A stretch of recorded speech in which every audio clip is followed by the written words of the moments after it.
All right, today we're diving into a really game-changing book, Seth Godin's This is Marketing. Our goal here is pretty simple. We're going to break down his core ideas into a guide that'll totally reframe how you think about connecting with people. So let's just start with a question that I'm pretty sure we can all relate to. Why does so much of the marketing we see every single day feel broken, intrusive, just plain annoying? Well, it's because for a long time, that's exactly what it was. It was an interruption. It was spam. But thankfully, that era is over. And today, we're going to explore a much, much better way forward. Okay, so first things first, let's really diagnose the problem. What exactly is this kind of marketing that we've all grown to just hate?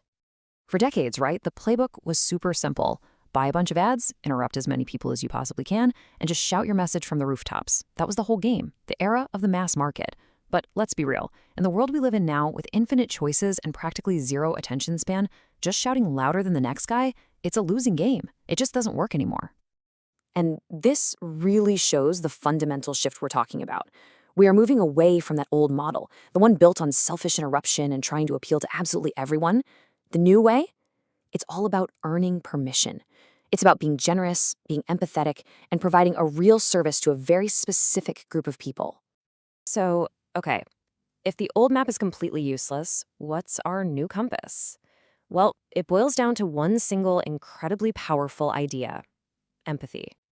And this right here, this is the core reframe of the entire book. Marketing isn't about you promoting your stuff. It's about the generous act of helping someone solve their problem. It's a total flip. It's not about you at all. It's about them. Okay, so that sounds great, but how do we actually do it? How do we put this into practice? Well, Godin breaks it down into 5 simple steps. First, you have to invent something that's actually valuable. Then, and this is crucial, you design it for a very specific, niche audience.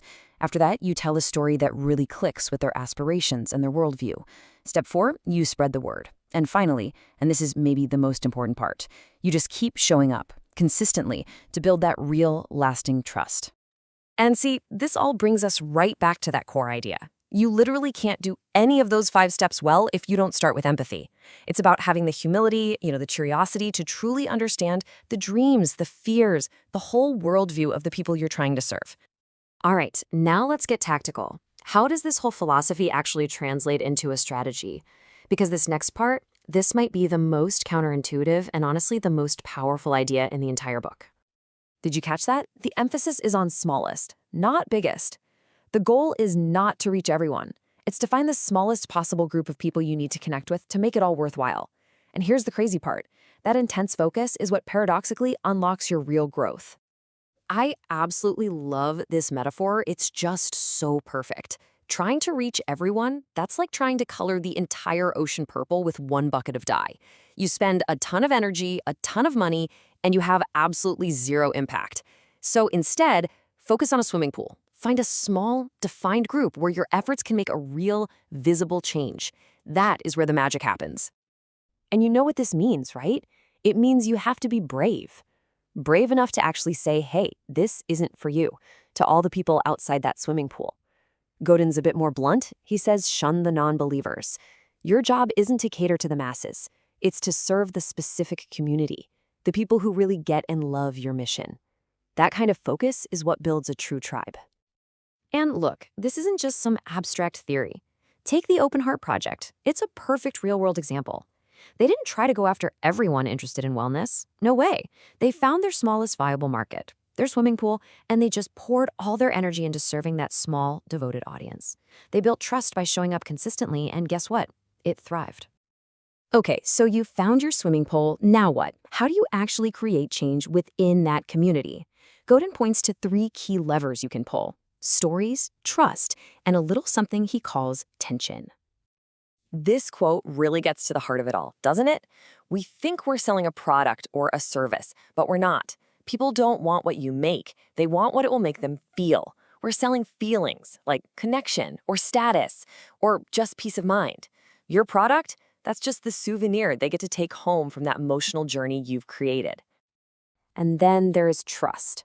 You have to think of trust as the ultimate currency in modern marketing.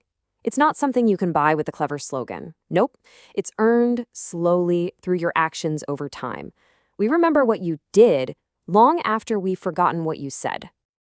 Now, that last word, tension, that one might sound a little weird, right? Tension usually sounds like a bad thing, but in Godin's world, it's actually a positive force. It's a tool for change. It's that gap between where I am now and where I want to be. You know, that feeling you get just before you're about to learn something new? Or that little bit of social pressure you feel when everyone on your team starts using a new tool that's way better? That's the kind of tension we're talking about. So your job as an effective marketer is to have the courage to create that tension. You're there to gently show people that a better future is possible and to create a desire in them to bridge that gap. You're an agent of change, and that means you have to be willing to question the status quo. Which brings us to the final and honestly the most important part of all this. Now it's your turn to put these ideas into action. So many of us, right, we get held back by what he calls the tyranny of perfect. We're just terrified to ship our work because it's not 100% flawless. But Godin wants us to embrace a different mindset, the possibility of better. Better opens the door. It means our work is never truly done. It means it's okay to launch something that's good enough and then work with the people we serve to make it better, together. And this is the last really powerful reframe I want to leave you with.